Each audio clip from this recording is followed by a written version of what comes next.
अयोध्या विकसित नहीं हो, इसके पीछे क्या सोच आपको लगती है रही? आजादी से लेके और अभी ये 2014 से पहले तक यही दृश्य रहा। अमिताभ जी, इसके पीछे सिर्फ एक सोच थी कि मुस्लिम वोट बैंक ना खिसके, और अगर काशी को छुआ या मथुरा को छुआ, अयोध्या को छू लिया तो बहुत बड़ा वोट बैंक जिस पर ये राजनीति करते रहे, तुष्टीकरण करते रहे। यहाँ तक कि भारत के प्रधानमंत्री ने लाल किले की प्राचीर से एक बार ये भी कहा कि अल्पसंख्यकों का पहला अधिकार, अल्पसंख्यक मतलब मुस्लिम, उनका पहला अधिकार इस देश के संसाधनों पे, क्योंकि बेचारे और जो अल्पसंख्यक है 1-2% वो तो कभी कुछ कहने कहीं जाते नहीं है। मुस्लिमों ने जिन लोगों ने यहाँ रामनवमी पर पत्थर बरसाए, उनकी तुष्टीकरण के लिए अयोध्या, काशी और मथुरा को नहीं छुआ गया।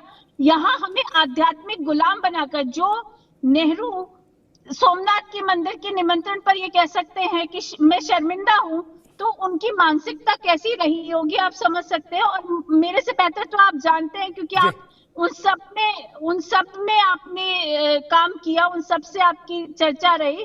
तो ये जो गुलामी का चिन्ह हमारे माथे पे लगे रहने दिया गया, ये इसलिए लगे रहने दिया गया ताकि हम कभी सर उठाकर अपनी सांस्कृतिक गौरव को प्राप्त ना कर सके।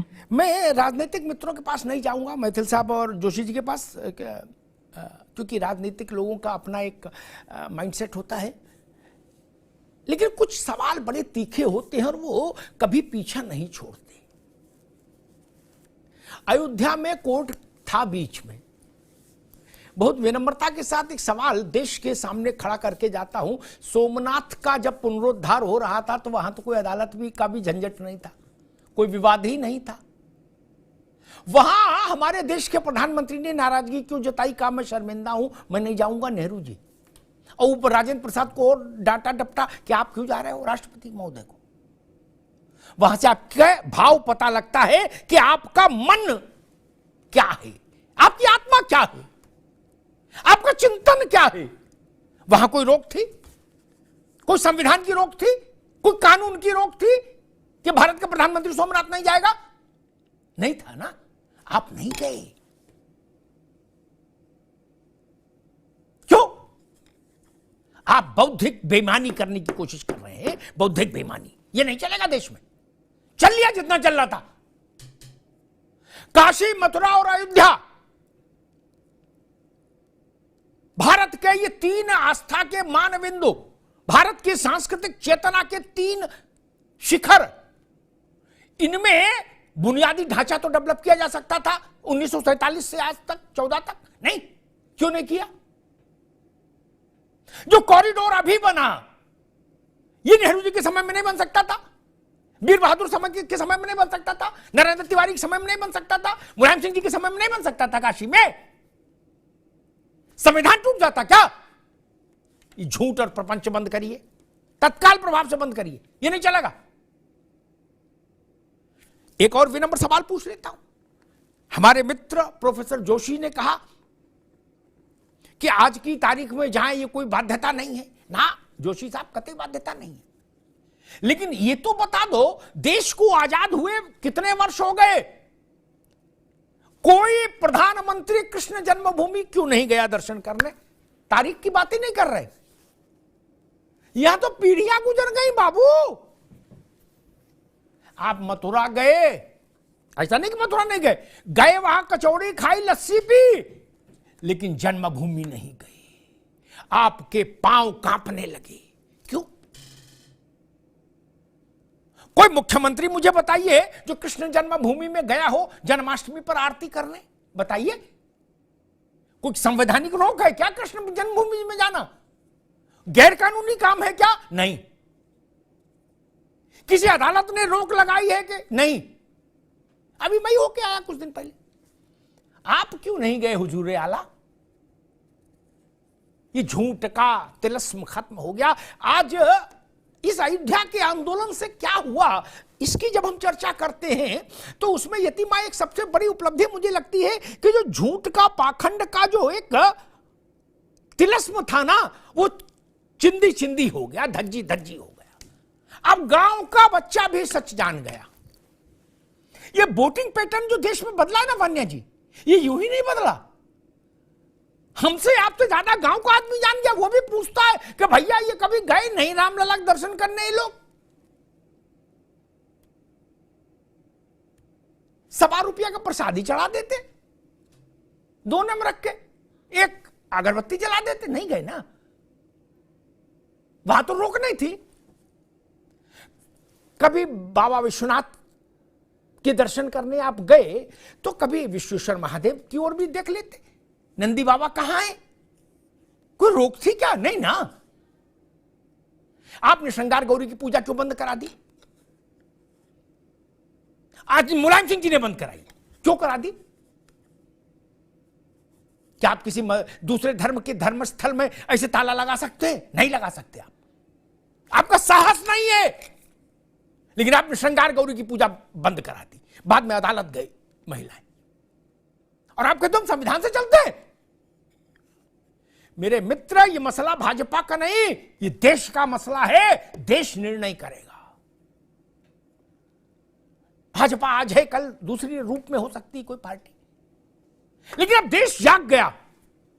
मुझसे लोग पूछते हैं कि अयोध्या का आंदोलन आपने इतने नजदीक से देखा, आप इसका मूल उपलब्धि क्या मानते हैं?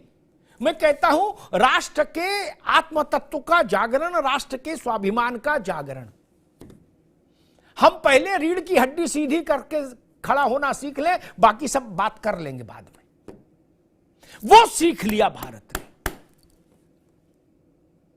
एक राज्य सरकार है इस देश में, जोशी जी, आप कह रहे संविधान से चलते हैं, आपके अलायंस में है, वो पार्टनर है, उनकी सरकार है तमिलनाडु में, डीएमके।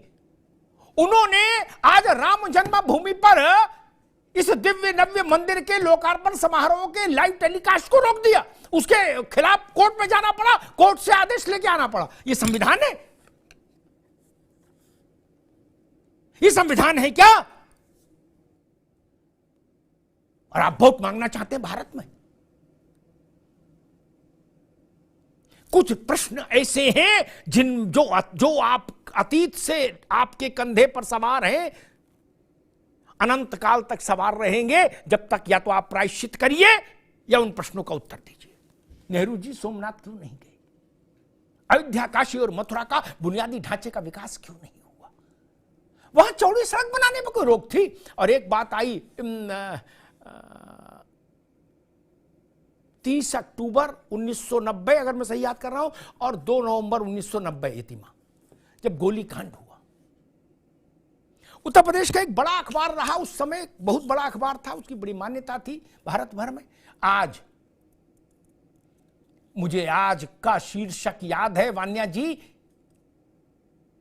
आप लोगों को जानना चाहिए। उस शीर्षक में लिखा था, जलियांवाला बाग छोटा हो गया अयोध्या में। आज जलियांवाला बाग छोटा हो गया। आज ने संख्या दी थी 200 से ज्यादा निहत्थे कार सेवक मारे गए। जलियांवाला बाग बना दिया आपने, और वो लोग कहते हैं हम संविधान से चलते हैं। अरे अंग्रेजों ने भी माफी मांगी जलियांवाला बाग के लिए बाद में।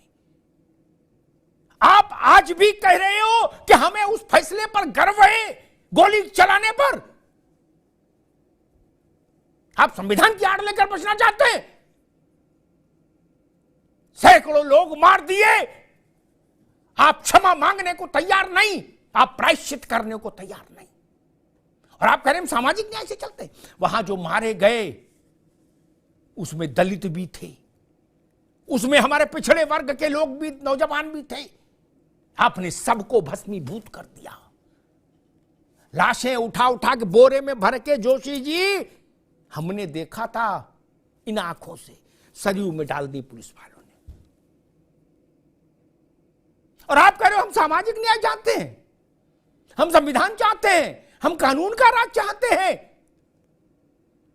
इतना बड़ा नरसंहार भारत में 2 ही हुए, जलियांवाला बाग और अयोध्या। जलियांवाला बाग किया था अंग्रेजों ने, हमारे देश के लिए नहीं थे। वो आक्रांता थे हमारे लिए, उनसे हमारा क्या रिश्ता? लेकिन अयोध्या में गोली किसने चलवाई? वो हमारे लोग थे, एक ही गांव में, एक ही मोहल्लों में पैदा हुए लोग, एक ही शहर के लोग। अंग्रेजों से तुलना नहीं हो सकती। अंग्रेज हमारे लिए ममत्व का कारण क्यों खोजेंगे, लेकिन जिनको हमने सरकार सौंपी उनमें तो ममत्व होना चाहिए था। निहत्थे थे कार सेवक, निहत्थे मित्र, निहत्थे। कोई बंदूक और तोप लेके लड़ना चल रहे थे क्या अयोध्या में? मणिराम छावनी नहीं होती महंत नृत्य गोपाल दास जी की यदि मां, तो जाने कितने मारे जाते। और उसने मां की गोद की तरह हजारों कार सेवकों को आश्रय दिया था, भोजन दिया, सुरक्षा दी। इसलिए मैं महंत नृत्य गोपाल दास जी महाराज का बड़ा सम्मान करता हूं। और आपके नाम संविधान से चलना चाहते हैं।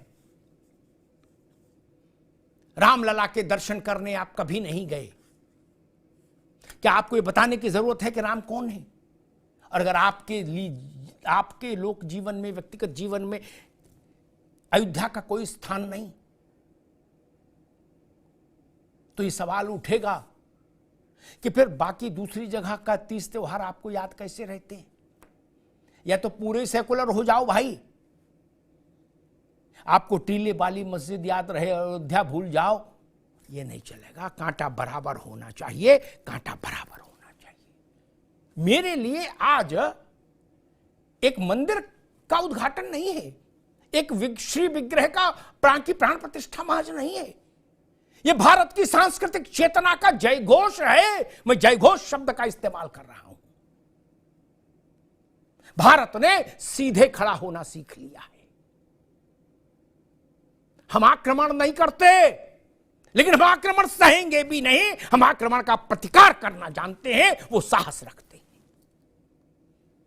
इतिहास बताता है मान्या जी, भारत ने कभी सीमा विस्तार के लिए शस्त्र का सहारा नहीं लिया, किसी देश पर आक्रमण नहीं किया। यह हमारी प्रकृति है, यह हमारा मन है, स्वभाव है। लेकिन अब कोई राम मंदिर टूटे, यह भी संभव नहीं होगा। अब कोई मंदिर टूट नहीं सकता। किसी मंदिर के अवशेष पर कुछ और बना के हमारे मस्तक पर लात रखने जैसा काम करने की कोशिश अब संभव नहीं होगी। यही बदलाव है जो अयोध्या से आया है, रामलला के चरणों से आया है। धन्यवाद।